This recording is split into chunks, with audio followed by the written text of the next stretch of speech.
Welcome to the Medical Mnemonist podcast, brought to you by Med School Coach. Each episode, take a journey into the top techniques for medical mnemonics, study skills, board exam tips, and accelerated learning in higher education. Now, here's your host, Chase DeMarco. So I'd like to welcome back my friend Anthony Metivier from the Magnetic Memory Method. He was on about a year ago for newer audience members, in case you want to go back and check around episode 8 and 9, I believe.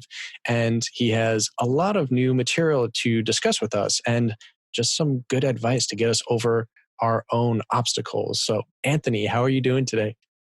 Chase, my man, thanks for having me. It's great to hear your voice again. It's always great to have you on and to chat with you. And for the audience that isn't as aware, I started off a lot of my initial mnemonics training with your materials, with your podcasts and blog, YouTube videos, all of these free materials you have available. But you also have courses, free course and for paid courses for anyone that wants more training in specific avenues, and really just a lot of material out there for those that want to get better at their own mnemonics training. And I think that's something we're going to talk about here today, since one of the biggest complaints I receive, and probably you as well, is just the obstacles that students run into. Yes. And sometimes they're biological reasons, sometimes psychological reasons, but none of them really hold water as legitimate excuses, especially when you really understand what the memory techniques are, what to do, how to use them, and how frequently to use them, because nothing's going to happen without practice. No shoes get tied, no hair gets combed, anything. We've got to practice. It's just as simple as that. And it's the most rewarding practice I've ever found in my life. It is a really fun practice. I am constantly learning new things. And I guess we should just kind of get into it. Pre-warning for the audience, there's currently a thunderstorm going on where I'm at. So you're probably going to hear some thunder, rain, other kinds of commotion on my end. I'll try to mute my mic as much as possible. But let's start off with some of your new projects. What have you been working on? What's going on your side? Well, I recently released a book called The Victorious Mind. And there's been a TEDx that sort of hangs together with that. Basically, I memorized the intro and the outro to the book and gave that as a talk, which was quite interesting because I never give talks that way. And it was the first that I ever stood in front of an audience and recited pretty much verbatim a memorized talk. Normally, I memorize acronyms for my talks and just follow patterns through memory palaces, and I just know the stuff generally very well, but I don't have a clock and a captive audience that is impatient for their next speaker and get to the point kind of thing. So that was quite interesting in terms of choosing the elements to put in the script and then deliver from memory. And the new book, of course, is not just about memory techniques, but also about putting in meditation so that people can use the memory techniques. And just seeing again and again and again that concentration and attention span is so low for so many people that getting started, they don't even see the instructions on how to get started. Their minds are that fried. And that's why I wrote the book, was we can solve this. Meditation is huge. I don't think I would have learned the memory techniques as well as I did without meditation having pre-existed in my life. And so I put together a book just on that topic. And I've read the book. There's a lot of useful information and direction there for anyone looking to especially learn about meditation and memory improvement through different mind practices. Very interesting topics you discussed there. And I think as we're going to get to some of the more book-specific information in a little bit, maybe we should start off with the audience that might be new, might not have listened to our past interview or be that familiar with the topics we're going to discuss. Start with some of the basics. Just what is a memory palace? Well, it's a spatial mnemonic, basically. So mnemonic is a word that just means memory technique, something that helps you learn. And a memory palace uses space. So you could take a playing card and have each of the four corners be used to create an association. So if you had to remember a name like Chase, for example, you could have Chevy Chase on corner 1 of the playing card. And then if it was, what's your last name? DeMarco, right? So then I would be starting to think of who do I know named Mark, and how can I get that D sound at the beginning? And I might think of a Dagerio guitar or something like that in the hands of my friend Mark, and I would place that on the second corner of the playing card. This is what a memory palace is. We don't normally use playing cards. We use rooms. So corner 1 of a room, corner 2 of a room, or the walls and so forth. And you can use the buttons on your jacket or whatever. The point with the memory palace is that it's about space, laying out information in space as association level number 1, or the base level. And then the next thing would be something like Chevy Chase to help me remember your name, for example.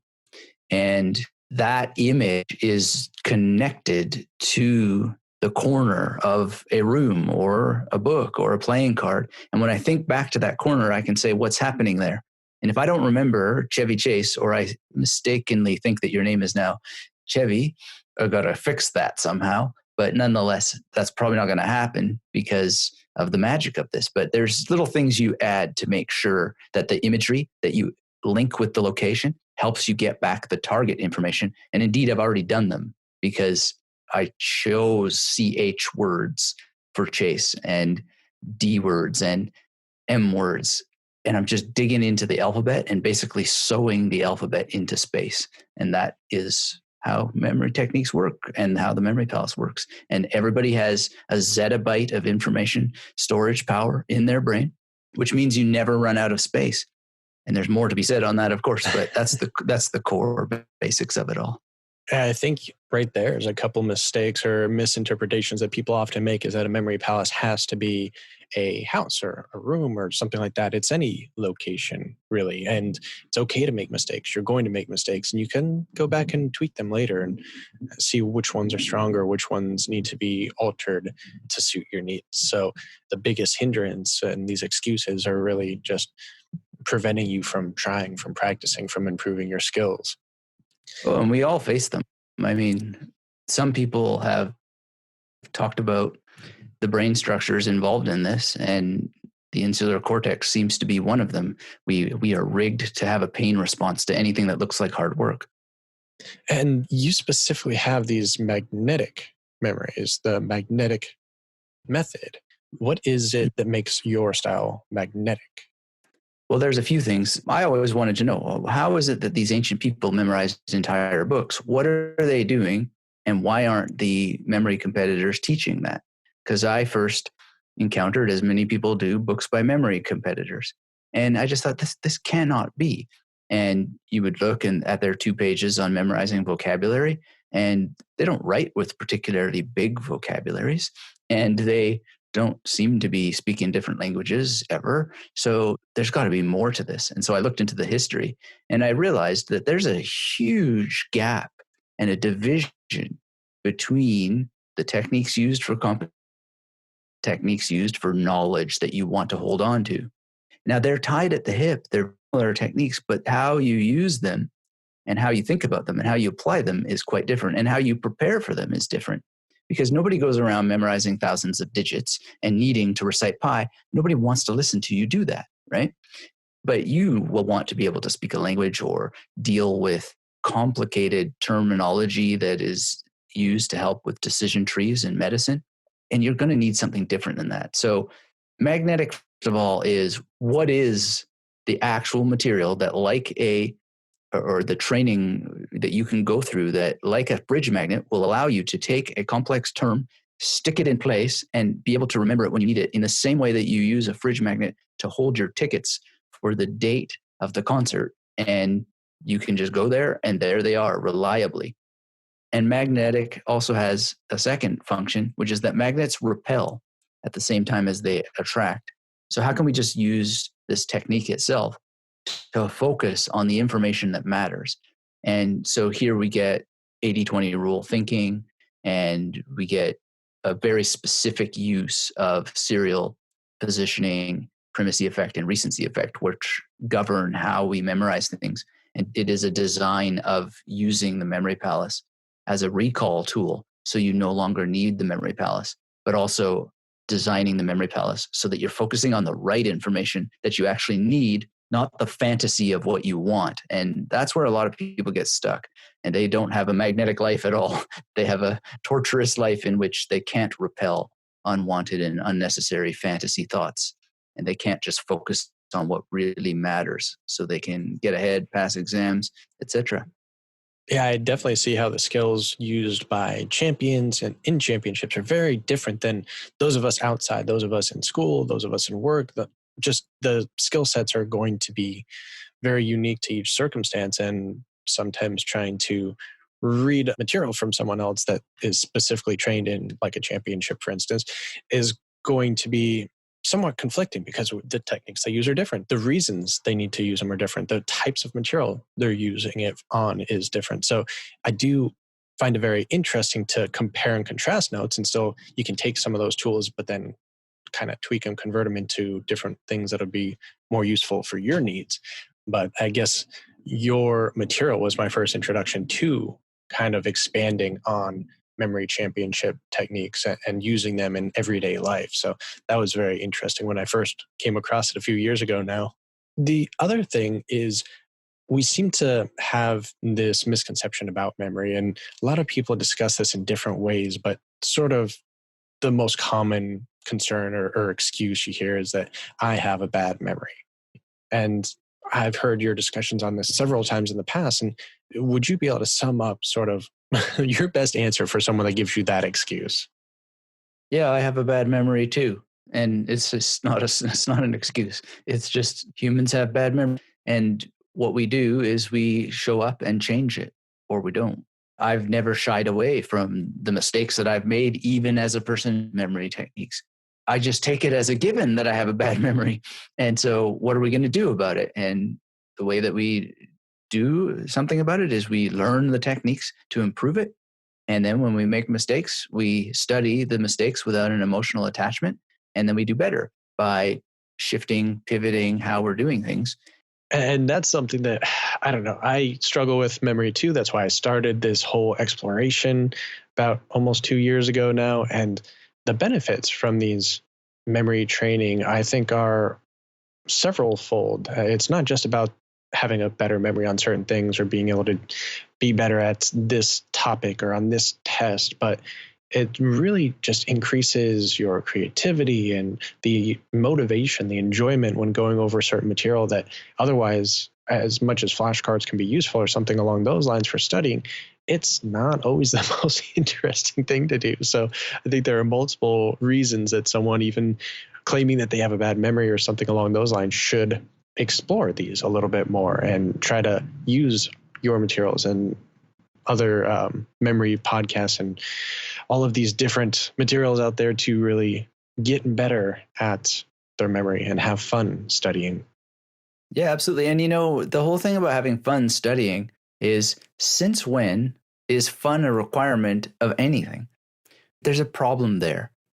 It shouldn't be reliant on fun. You're going to have a lot more fun when you can let go of the need to have fun. Push-ups aren't fun, but you get started, then the whole fitness routine in which that push-ups are embedded becomes something more like fun, but that the individual first push-up should be fun. This is just not reality. And, if your mind is so weak that it needs to have fun every second, then you're a dopamine addict who needs to put the internet away for a good solid week and really reflect on the nature of reality. Maybe read Meditations by Marcus Aurelius or something like this and give your head a shake, because fun should not be the thing that your entire life hinges on. Yeah, fair enough. I would think that having fun kind of can increase your motivation a little bit, at least your intrinsic motivation when studying. No, because motivation doesn't exist. Motivation is not real. Motivation is not the core driver upon which we should premise our life. You can't. It doesn't work. It relies on a willpower sort of fantasy that then leads to self-punishment in the mind, right? If you are choosing to be a medical student, then your whole world is going to be filled with all kinds of problems to solve. If that isn't motivating enough, then you just need to, as I say, get off the internet for a week and do some soul searching. because this shouldn't hinge upon your motivation. It should be a given that this is what you want to give your life to for the benefit of others. If it's about you and you needing to be motivated, you're in the wrong world. This is about others, not you. And you have some interesting philosophies when it comes to learning, studying, memory. That's not philosophy. It's not philosophy. It's anger at the lack of, just basic common sense that, people think that they have to be motivated and have fun all the time. There's such a higher payoff when you have you out of the picture. And that's what Victorious Mind is really about, is getting rid of this idea that you have any payoff with fun and motivation or anything like that. This is about paying attention to how you can serve the world without the need for these things that so many others are being dopamine spiked by all the time. You do go into a lot of similar conversations in your book and about free will and other topics that are way beyond the scope of this podcast anyway.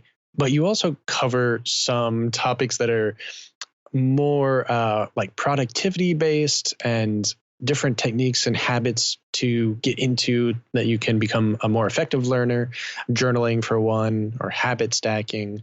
What are your current thoughts on those topics? How do you utilize them when you're studying something, language, or for us, medicine, or there's the thunder again. Beautiful thunder. And by the way, people who are interested in memory techniques, they should instantly think thunder, Thor, something TH word. I'm sure there's a lot of TH words in medicine that they could be associating right now. And they could remember back when they come to the next TH word that they got to memorize. Oh, wow, I heard this episode, the thunder was going on. And you now have memory tools. This is how the techniques actually work. It's just paying attention to what's happening and grabbing those little moments that seem like nothing and starting to connect them, right? So I'm not aware of all the medical words that would start with TH, but I'm sure there's a lot of them. Think of the drug thalidomide. Thalidomide, right. Wasn't there a problem with that at one point? Thalidomide babies. Exactly. Right? Yeah. So Thor, thunder, and you go deeper. Like this is how the techniques work. You go deeper, thunder, and then you maybe think of AC/DC, thunder, da, da, da, da, and you get a sound image going and so forth. So that's just a more practical thing that people can start doing. And in terms of the willpower and habit stacks and so forth, this is the important thing where if you don't feel sort of motivated and you feel that motivation should be the driver for you, then you need to build systems that make all of that irrelevant. And that's what a habit stack is. So I didn't feel like meditating this morning, but I have a habit stack that just requires that I do. And really within 2 minutes, I was like, well, this is the most amazing meditation ever, right? How could I have, not wanted to do this? It's just the way the brain is, right? I'm reading a book right now. I don't particularly want to read it, but it's part of the mission. And so I started to read it. And wow, this is the most amazing book ever. Like this happens again and again and again. And there are books that I end up reading that they're not the most amazing book ever because of this, but they're part of the mission. And so it's irrelevant whether I wanted to or not. This is what I think a lot of people are struggling with is they have no sense of purpose. They have no sense of structuring their day themselves. I mean, I know I sound like a hard nose, but this shouldn't be the driver. Motivation and so forth. Systems that get you towards your goals is what should be the driver. And if those goals aren't motivation enough, change the goal. Because I write really big books, and the next books that I want to write require me to read hundreds of other books, literally hundreds of them. And I don't want to read all of those books, but the mission requires it. And so my motivation and willpower is irrelevant. But what works is a calendar and a stack of books and a notebook and just showing up day after day, reading it, whether I like to or not. So what would you say to someone that maybe they don't have all of their goals set? They join medicine, but there's so many different specialties. They're not sure which one they want to go into. So maybe they're a little divided, especially earlier on in their education. Then the motivation to get through the material right now, not knowing if it's going to be useful to your ultimate goal, your ultimate specialty or something like that. It seems like it could be a little confusing, a little conflicting even. Well, and I hope that it would be, because no one says that you get to have the magic answer, but you can call up the doctors who work in those specialties and ask if you can have an information meeting with them to learn more. You could find out what biographies were written by those doctors. I think there's a doctor named Henry Marsh. Could that be? And he wrote a book called Do No Harm. I remember reading that book and I thought, man, I'd never want to be a brain surgeon, right? Because I read his book about that. But another person might read that and go, wow, I really want to do that. I'm really super motivated by that. Anyway, I have to check my memory on that, but I think that is his name, and I think that was the name of the book. There are all kinds of doctors who write books about their professions. You can do due diligence and research on those areas, and you don't need to, have included in your textbook to go to the bookstore and ask, hey, do you have any books who are by doctors who deal with, pancreatic issues? There's bound to be somebody who has laid out their life story, and you can get help finding that book. Librarians are just sitting there waiting for hungry young minds to come and ask them to help them find such hard to find books. That's what they do. And you're correct. That was Henry Marsh. I haven't actually read that yet. It's been on my list for a while. I got to get around to that one. Oh, it's amazing.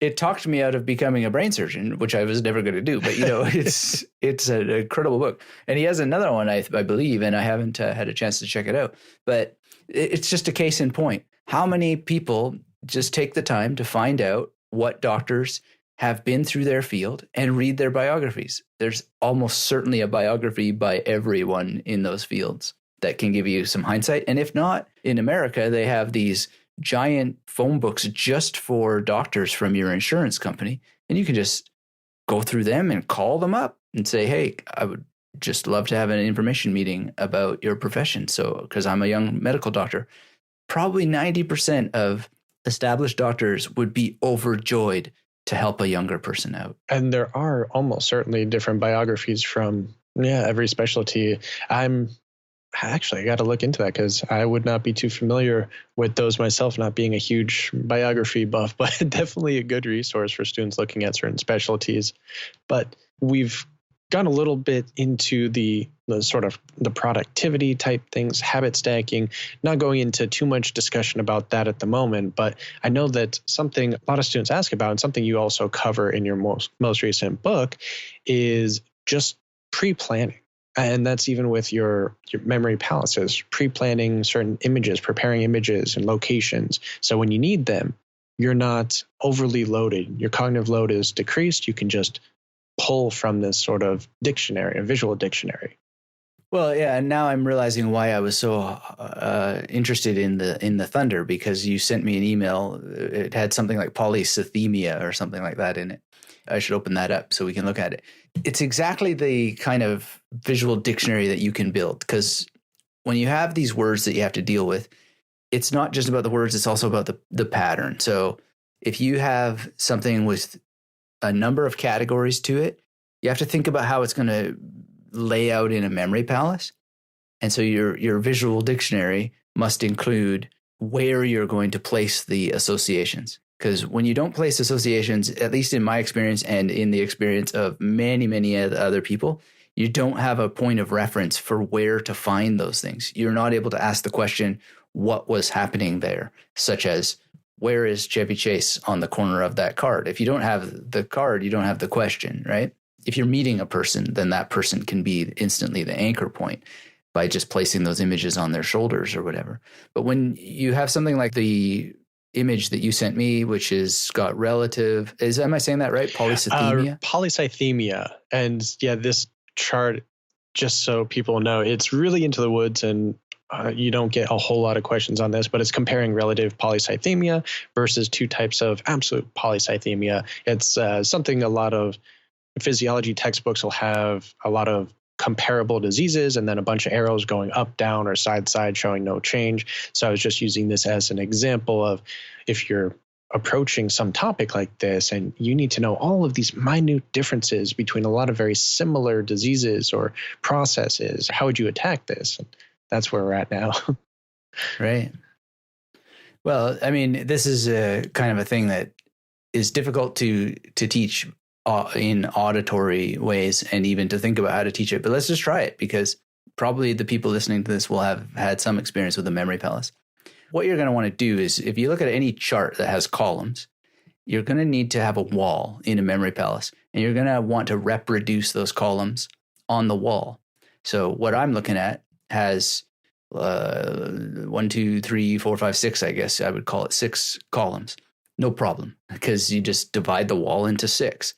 Then you've got 1, 2, 3, 4 horizontal columns. So in the top left, relative polycythemia. Is that polycythemia, yes. Polycythemia. So I caught myself there just on time, because I remember when you said it as poli-sci, I thought, oh, that's what we used to call political science, poli-sci. So I caught myself a little bit there. But, if I really wanted to nail that, I'm going to have to come up with something a little bit better than, an abstract poli-sci, because visual dictionary is not the way to think about this. It's got to be a multi-sensory dictionary, right? So relative polycythemia, I'm going to need something like maybe Einstein for the theory of relativity. And then I'll have maybe the police, and I might then go, I still like poli-sci. So I'll have my favorite poli-sci professor, whose name is not coming to me at the moment, but it started with, I want to say Summer Hayes, but that can't be right. But it was Summer something. Anyway, she taught poli-sci. And then themia, well, we've got the perfect example right now, because Thor is at your house banging on the roof, right? And that can be in the top left of the first column of a wall. Now, you don't necessarily have to do all 6 of these columns on the same wall, but we're still hanging up at the ceiling. And then we have this EPO that we've got to deal with, right? So EPO, I'm already thinking of, like EP, extended play records. Maybe it's shaped like a UFO or something like that. And now there's a bidirectional arrow underneath it. And then there's expected plasma volume. I would come back to the arrow later and just deal with the actual columns. Expected plasma volume, I'm thinking of Ghostbusters, because there's a lot of plasma in that. Expectation, maybe the X-Men, or like Wolverine X-Men doing an X to go through a ghost, so on. So we can go through all of this, but the idea is I'm going to stop myself from just being visual. I'm going to feel X-Men's or Wolverine's claws going through the plasma, right? And maybe he's turning up the volume for expected plasma volume after his blades go through the ghost, right? And feel that. And then the volume of what? Well, maybe there's some music here, which we already suggested. Thunder from AC/DC. Now, some people are going to say, well, won't I confuse myself? Because thunder is not themia. Well, isn't that song from AC/DC a theme song? One of the most famous theme rock anthems of all time? And so on. So if you allow yourself to go with it, relax into it, make sure that you have some sounds, some sights, some feelings, thrills, chills, and spills of every possible way, premised on space on a wall. You're just going to think back to that top corner and you go, well, why was Einstein there? Relative. It must have to do with some word relative. You'll do so well. You just got to practice it though. And you got to remind yourself. If you don't remember Einstein, then you have to think, well, why didn't I remember Einstein? And then maybe you have to have Einstein doing something nasty to one of your relatives, with E equals MC squared or something like that, right? I'll leave that to your imagination. And then like myself, I caught myself there on time with the poli-sci. But if you didn't, then you'd think, well, why not? Maybe you need to have some sort of image for science or a scientist that you know. And maybe you know a scientist who has a name that sounds like sci or has S in it somehow. Something like that. Is that making sense? I think so. It might be difficult for the audience not seeing the chart, but basically it's like any physiologic comparison chart, like a question from physiology that we are very used to with 3 to 4, 5, 6, 7 columns and just as many rows. And you have all of these different things going on. So by taking all the different columns, we can remember the different types of differentiating factors that they're asking about. So in this particular example, EPO is different in all of the different sub-genres of polycythemia. The expected plasma volume can change. The RBC mass can change. The oxygen saturation. So we're making all of these into columns on the wall, onto the memory palace. And then we're taking the rows, which in this case are the types of diseases, the subcategorized diseases, the relative polycythemia, appropriate absolute polycythemia, inappropriate absolute. Not that you have to memorize all this, audience, but just so you kind of see what we're looking at. And then all of the words are converted into a mnemonic, a visual image to help remember what goes where. And once you have that, then it's much easier to, instead of rote memorizing this chart with all these up and down arrows, as some people do attempt to do, and sometimes we just don't cover the material enough to really fully comprehend all of the ongoings. I know we're supposed to understand, we're supposed to comprehend, but sometimes that can be difficult. So this is an alternative to doing that. We're still using memory, but something that's actually going to work and still kind of have fun doing it, I think. Oh yeah, I mean, you will have fun. I just don't think that you premise it on fun. Yeah, fair enough. That just delays diving in, getting your hands dirty. But the idea that you couldn't understand this in a visual sort of setting, in the FAQ section of the masterclass, I do this for people frequently when they have questions about this, and you can see it laid out in a much more visual medium there. But at the end of the day, what you just want to do is understand that space can be segmented in multiple ways.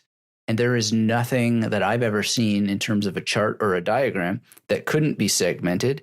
And the difference is, in my FAQ section and even now, is that I'm not going to remember relative polycythemia or EPO or any of that stuff. I would only remember it if I went and I revisited the memory palace according to the patterns that get information into long-term memory.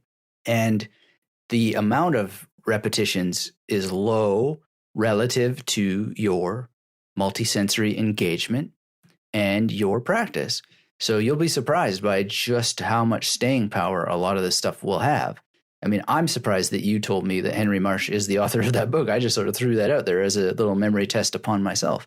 But I did revisit his name according to the Re-visitation patterns, and it works. It lasts. It just does. But the problem is that if I were to say I needed to have fun in revisiting my memory palaces, I wouldn't have gone and given a TEDx from memory, and I wouldn't be able to recite 100 verses right now from Sanskrit that I've memorized for my meditations, because fun doesn't have anything to do with it. It doesn't. If you need it to be fun, you're just setting the wrong goals. It can be fun and it will be fun, but that can't be it. And I haven't had fun every single step of the way. Top performers just simply do not make that a requirement. And I just feel like we have to put our foot down on that. And all the more so as we go into what's called zero latency internet. And what they're trying to do is make you stop thinking, stop having decisions, and just follow what they want you to do, right? By removing the clicks, by removing any sort of critical thinking and whatnot. And so we've got to make a fight because they're trying to make it just a world of fun. That's called slavery. It's already here. So we need doctors, and we need them to pay attention, and we need them to have the right things in mind. And it cannot be that they are as sick as the patients. And you brought up an interesting point there, which is repetition, because that's a pushback that I get a lot is, well, it's going to take me so much longer to create these memory palaces. It takes me a long time to think up visual. I might as well just do my flashcard deck and go over the space repetition. What is your response? If you can get it into memory with spaced repetition decks and you have fun that way, if that's the key thing for you, that's fine. I can't myself do that.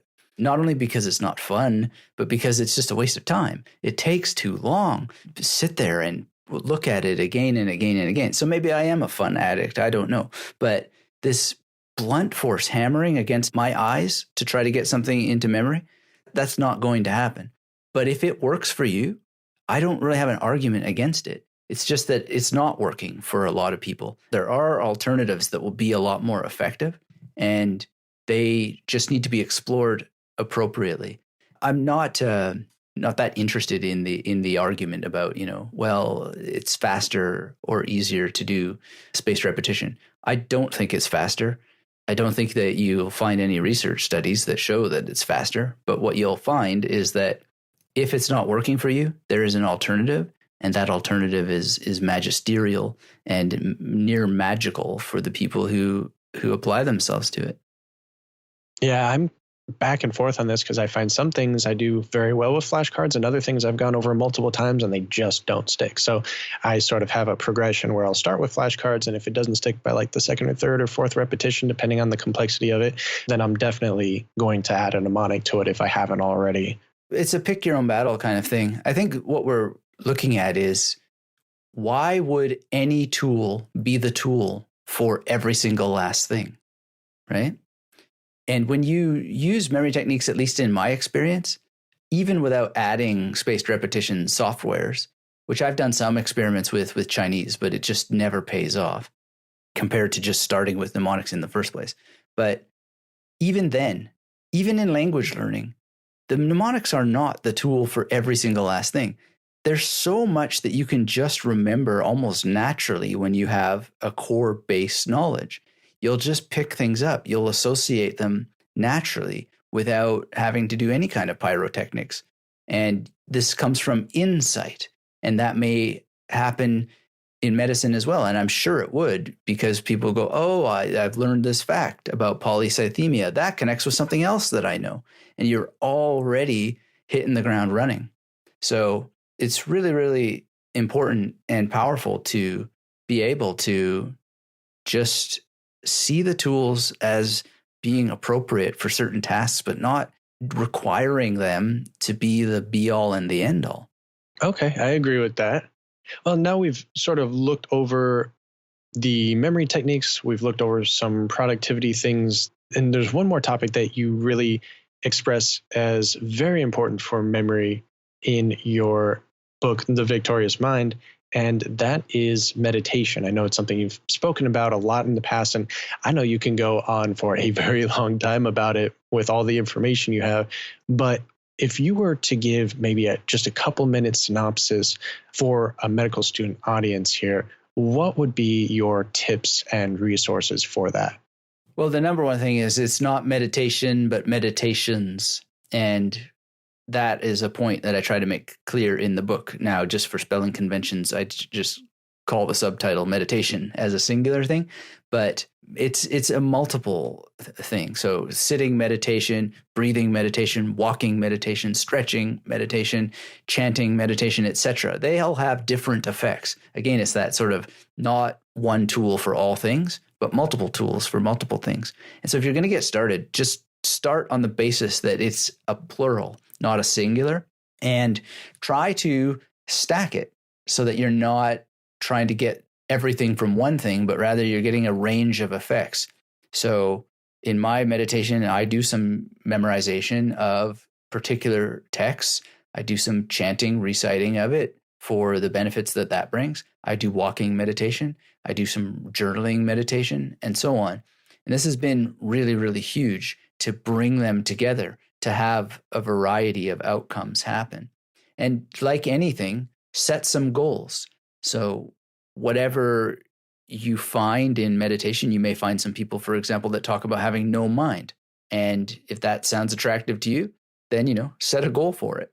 I never resonated with that for many years. But then one day I started to think that maybe I should revisit that idea of not having any thoughts. So I set the goal of having no thoughts. If that's possible, could I achieve it? And then you just make little mini missions and you sit down and do it. So whatever your goal is really important. Now, for medical people, what would be a goal there? I would suggest studying in a stress-free way, one where your mind doesn't get all chattery and, oh, I have to have fun kind of talk, because that's not going to help you, I don't think. I could be wrong about that. But, a lot of that stuff about, well, I don't feel motivated, this is head trash. This is your monkey mind going blah, blah, blah, blah, blah, instead of the other mind, which is, this is what needs to be done. Let's get it done. So you could have a goal of, I'm going to reduce my what's called a SRIN, S-R-I-N, self-referential inner narrative. Going to reduce it. So I just don't have so much head trash of like, well, I have to have fun today or else I'm not going to be happy. And the meditations for that, just start with simply sitting just to sit, working on your breathing, stretching, and you might want to memorize some of the things that I memorized because they've really helped me get out of my own way and not have, like I used to have endless inner dialogue about, oh, I wish I wouldn't have said that, or oh, I better apologize for this. Typical Canadian saying sorry for everything. but worse, like to the OCD level of apologetic conversations in my head, just madness. And reducing my inner dialogue, or SRIN, has been huge, hugely rewarding. And I'll bet you it would reward every medical student out there to not have a committee in their head while they're trying to study. And then you might get more out of your spaced repetition software if mnemonics are not for you. And you'll definitely get more out of mnemonics because you'll be more focused in the moment, and you'll just look at that word and you'll go, oh yeah, there is a TH in there. I'll think of Thor and get on with it. I like that. Self-referential inner narrative. That's a good one. I'm going to keep that in mind. Well, there is no self there to refer to, right? There's just this noise, blah, blah, blah, blah, blah, blah, blah. This I that you think is there is always changing, and it's mostly illusion. Thoughts about things that are just simply not important. They're just not. And so getting rid of that has been my number one goal. I still have it to a certain degree, but I've been free of it. And it is the most exquisite experience that I've just devoted the rest of my time. And believe me, I don't have fun meditating every day or getting myself to meditate every day, but it is the prime goal. Goodbye, SRIN, and good riddance. Well, we have covered quite a bit of material here. I think we have a lot of guidelines and tools for students to use so far. Obviously, there's a lot more that they can learn. If they want to know more about you and your courses, where can they find out more? Well, I would just say start with the free course. Come to magneticmarymethod.com just to register for that, or you'll have a link for that perhaps. At the end of the day, it's a free course, but please understand that you need to take action on what's being said there and pay attention to what's being said there, because it is something where you will get tremendous results. And sometimes people say, well, I saw that you made an offer on a paid course and I didn't, then I stopped paying attention or whatever. And it's mind boggling to me. The whole point of the free course is so you get results and that you are either happy to go off on your own from forevermore, or if you're interested, you want more. But I would never give away something that wasn't going to give you results in the first place. And it's just a sign of our times that people turn down gifts that are just given to them.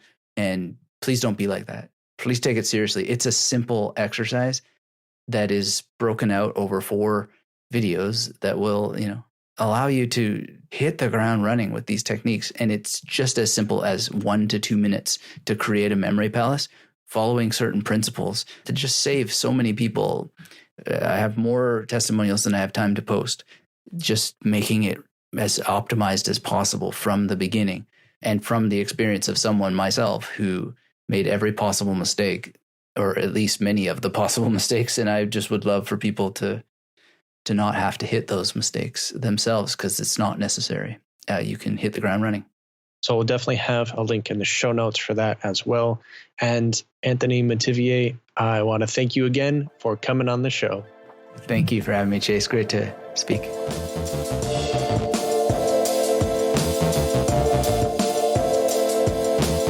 One great way to excel in your studies is to download our free PDF of study skills, memory techniques, and other fun tools that you can implement right away and begin accelerating your education. Go to freemeded.org/medstudent to download our free essentials guide for Read This Before Medical School. You can also purchase the full book with all of our tips, tools, and advice, Read This Before Medical School, at your bookstore of choice. And if you've already done that, please do leave a review at freemeded.org/book review.